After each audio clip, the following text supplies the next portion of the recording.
Ever had someone throw your past mistakes in your face just to make you feel small? Maybe they remind you of what you said, what you did, or who you used to be, and suddenly you're not in the present anymore. You're defending your past like it's on trial. But here's the truth. Your past doesn't define you. It refines you. So the next time someone uses your past against you, here's what you say, calmly, clearly, and with confidence. We've all made mistakes, said things we wish we hadn't, done things that don't align with who we are now. And it's easy for people to take those moments and use them like weapons, trying to pull you back into a version of yourself that no longer exists. But here's what most people don't understand. Your past isn't a prison, it's a classroom. You're not stuck there, you studied there. And the lessons you took from that time are what built your awareness, your humility, and your strength today. You've already served your time in regret. Now you're walking free in wisdom. When someone brings up your past, they're often trying to remind you of your lowest moments because it makes them feel higher in the moment. It's not about who you are, it's about control. But when you say, my past is something I've learned from, not something I live in, you take that control back. You're letting them know they can't define you by your history because you've already rewritten your story. That's not defense, that's peace. That's you showing them that their reminder has no power when you've already made peace with what happened. Growth doesn't mean you erase where you came from. It means you understand it so well that it can't be used against you anymore. You can look at your past without flinching, without shame, without fear of judgment. Because when you own it, no one can weaponize it. When you've already faced it, nothing they say can surprise you. That's where real confidence comes from. Not pretending to be perfect, but being grounded in your progress. You're no longer reacting to what they bring up because you've already resolved it within yourself. Think about this. Every chapter you're ashamed of is also the proof that you kept going. Every failure that people like to highlight is evidence that you tried, that you learned, that you refused to stay down. People who haven't faced their own reflection often try to distort yours, but you can remind them calmly that your past doesn't disqualify you, it qualifies you. It gave you empathy, self-awareness, and the ability to choose better now. What once felt like a scar became your signature strength. You're not hiding from your past, you're guided by it. It's not weakness to admit you've grown. It's not hypocrisy to change. The real hypocrisy is pretending that people never evolve. So when someone says, remember when you did this? Or didn't you used to be that kind of person? You can nod and say, yes, I did, and I learned. That simple phrase disarms them because it leaves no room for guilt, no room for argument. You're agreeing with the truth, but you're also showing them that you've moved beyond it. You've built a life that your past self couldn't have imagined, and that's something to be proud of. Most people who bring up your past are stuck in theirs. They haven't yet learned to let go, so they project that onto you. But that's not your responsibility to carry. You've done the hard part. The healing, the forgiving, the growing. You've learned the lessons that pain tried to teach you, and now you're living in a different chapter, one that they might not be ready to accept. But that's okay. You're not here to convince anyone that you've changed. You're here to keep becoming the person your old self needed. You're not living in the past anymore. You're building from it. So remember this whenever someone tries to use your past against you. It's not a reflection of your worth. It's a reflection of their need to keep you small. You don't owe anyone a version of yourself that no longer fits. You've outgrown the person they remember, and that's something to stand tall in. Because every lesson you learned along the way has led you to a stronger, wiser, more grounded version of yourself. And that version doesn't live in the past. It learns from it.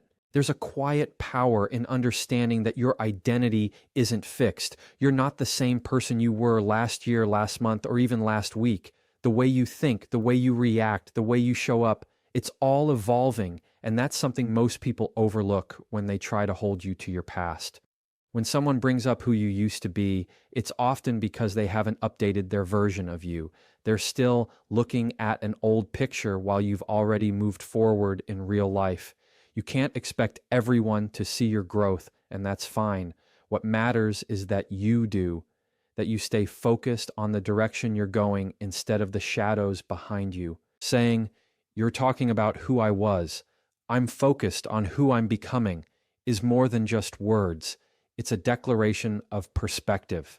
It tells people that your energy belongs to the present and future, not to the arguments of the past. It's a calm boundary. You're not denying what happened, you're choosing not to stay there. Because living in the past is like rereading the same painful chapter, expecting the ending to change. Growth means closing that chapter, carrying the lessons, and turning the page. You don't owe anyone the version of you that existed before you knew better. Sometimes people remind you of your past because they feel safer keeping you in it. Your growth can make them uncomfortable, especially if it highlights their own lack of change. They might mock your progress, call you fake, or question your sincerity. But that's not your fight to take on. You don't have to argue with someone who's still stuck in yesterday. The best way to show who you are now is by how you live, not by how you defend yourself. You let your actions do the talking. You let your consistency prove your evolution. Because when your focus is on becoming better, you don't need to explain. You simply keep becoming. Change doesn't always look graceful. Sometimes it looks like distance. Sometimes it looks like silence, like walking away from what no longer fits, even if others don't understand. You're not supposed to fit into the memories people built of you. Those versions served their purpose, and then they expired. So when someone keeps bringing up who you were, they're revealing more about their need for familiarity than about your truth. It's easier for them to talk about your old mistakes than to acknowledge your current maturity. But you can smile and say, "That's who I was, I'm not there anymore," and that's all that needs to be said. It's not arrogance to outgrow people's perception of you. It's growth. You can't shrink yourself back into who you were just to make others comfortable. The person you're becoming requires new habits, new mindsets, new surroundings. And yes, that means leaving behind people who only know how to relate to your past. You can love them from afar while still protecting your peace. You can acknowledge their memories without stepping back into them, because moving forward isn't betrayal, it's survival. It's the natural result of learning, healing, and evolving. You're building a new identity, and it deserves to exist without being constantly compared to your old one. Think about it.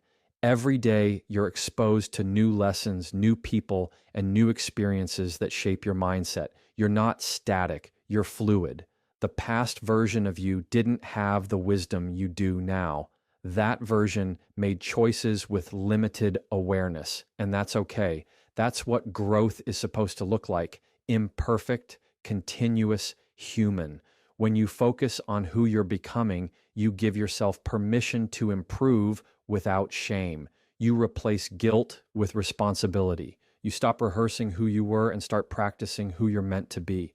Because evolution isn't a one-time event, it's a lifestyle. And when people still want to talk about your past, let them.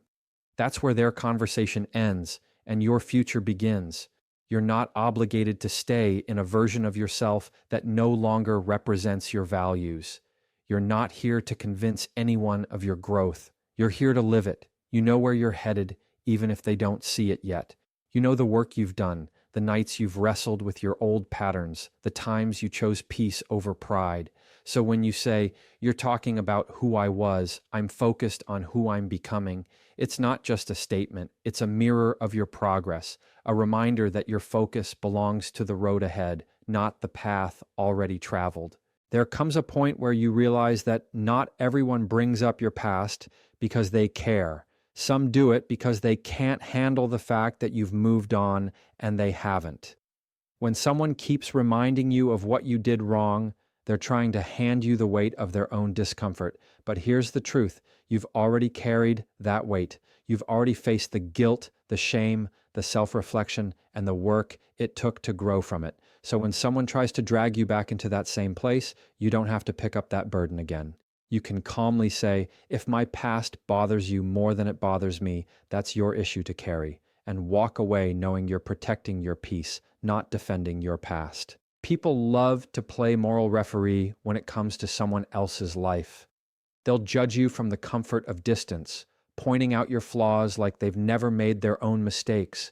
But judgment is easy when it's not your story being told. The difference between you and them is that you've already faced your truth. You've taken accountability. You've turned that pain into understanding. So when someone can't stop talking about your past, it's not really about you anymore. It's about them being unable to let go of who they need you to be. They need that version of you to stay alive because it gives them something to feel superior about. But you don't have to participate in that narrative. You can simply acknowledge it without absorbing it. This statement isn't about arrogance, it's about boundaries. It's about refusing to let someone project their unresolved feelings onto you. When you say it, you're not being defensive, you're being detached. You're drawing a line between what belongs to you and what doesn't. You're saying, I've already made peace with that chapter. If you're still stuck in it, that's your problem to unpack.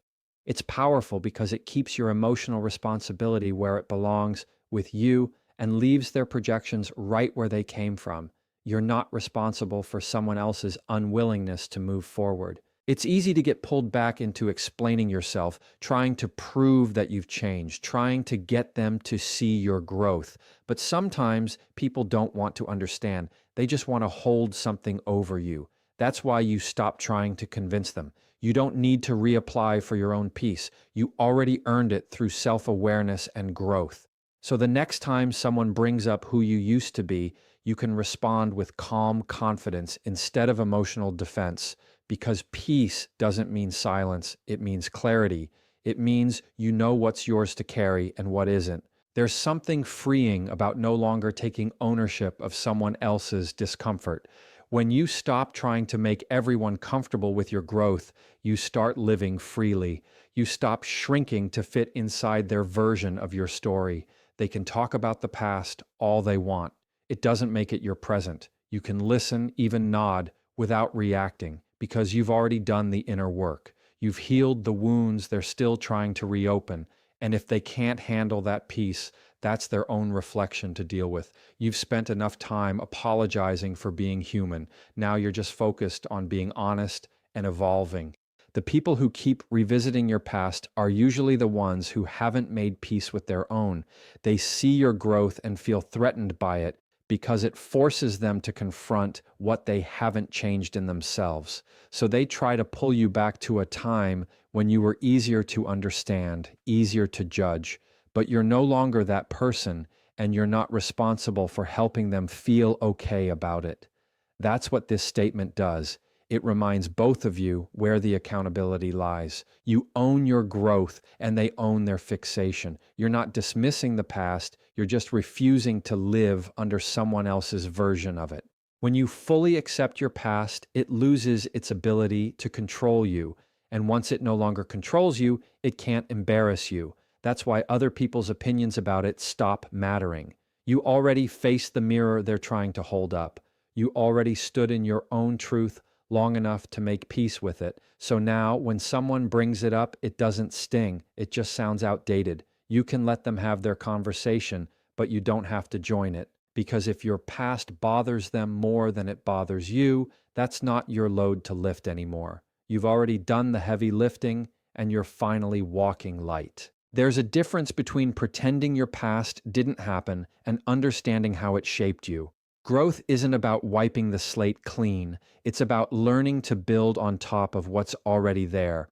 When you say, I don't erase my past, I use it, you're owning every part of your journey, the good, the bad, and the messy. You're saying, yes, I made mistakes, yes, I struggled, and yes, I'm still standing. You're not ashamed of your story, you're grateful for it. Because it's the very thing that gave you strength, empathy, and self-awareness. You're no longer running from your past, you're walking with it, letting it guide your choices without letting it define your limits. Some people think healing means forgetting, but the truth is, healing means remembering differently. It's about looking at your past not as a wound, but as wisdom.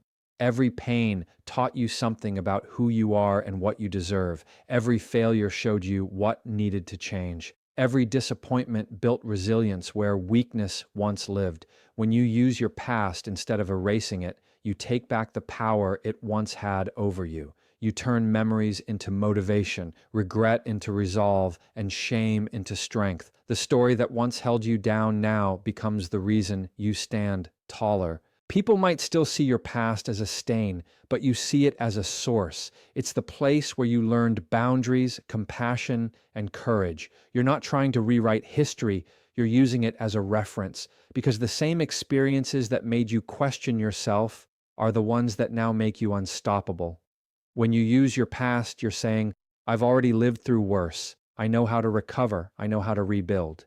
That's power, not the loud, boastful kind, but the quiet confidence that comes from surviving your own mistakes and learning from them.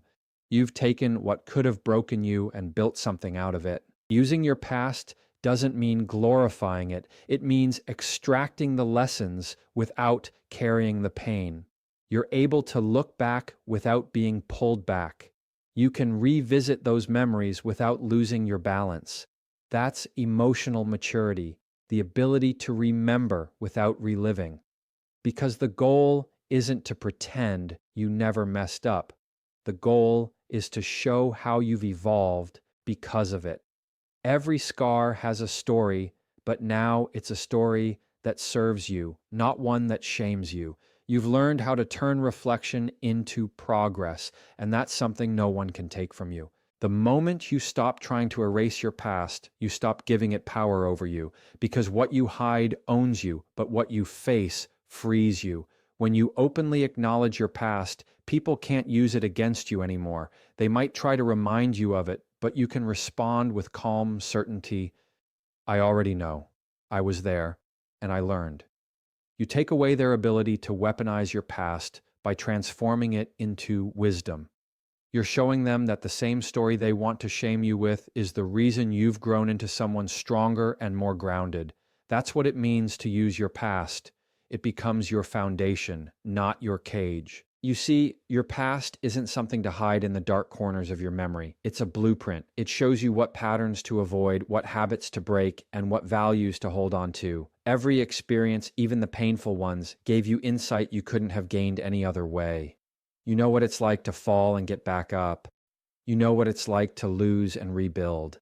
And that understanding makes you dangerous in the best way, because nothing can catch you off guard anymore. You've already seen what happens when you ignore your lessons. Now you use them to move differently, to live intentionally, to rise with purpose. So when people expect you to be ashamed of your past, you don't hide it, you own it.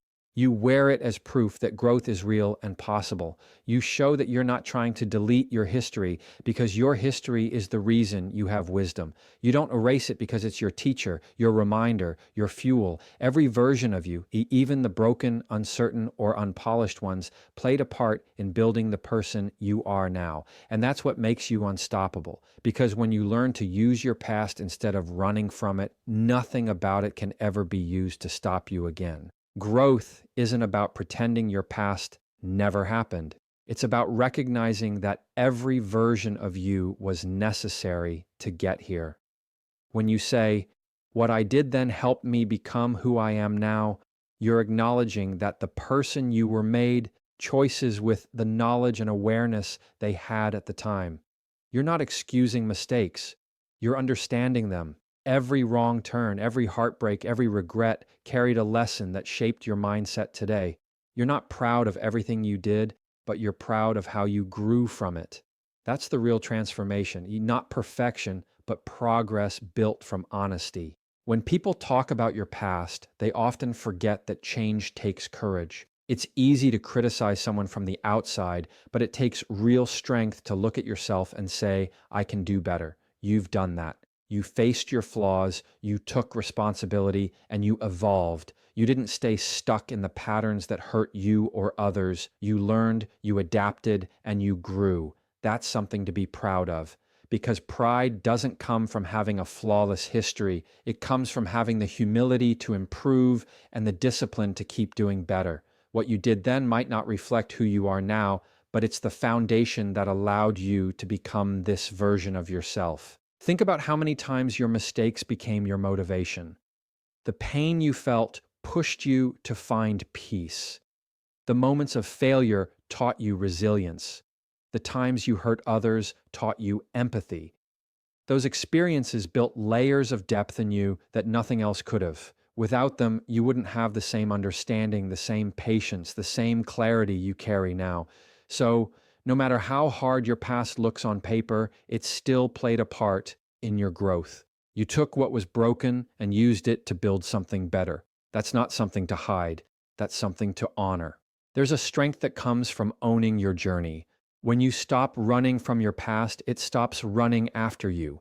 You can look back at who you were and feel gratitude instead of guilt. Gratitude for the lessons, for the awareness, for the second chances you gave yourself. It doesn't mean you're proud of everything that happened. It means you're proud of the person who refused to stay there. Growth isn't about erasing your old self. It's about evolving from them. You can appreciate who you were, even if that person made mistakes, because they still had the courage to keep going. And that persistence is what built your strength today. You see,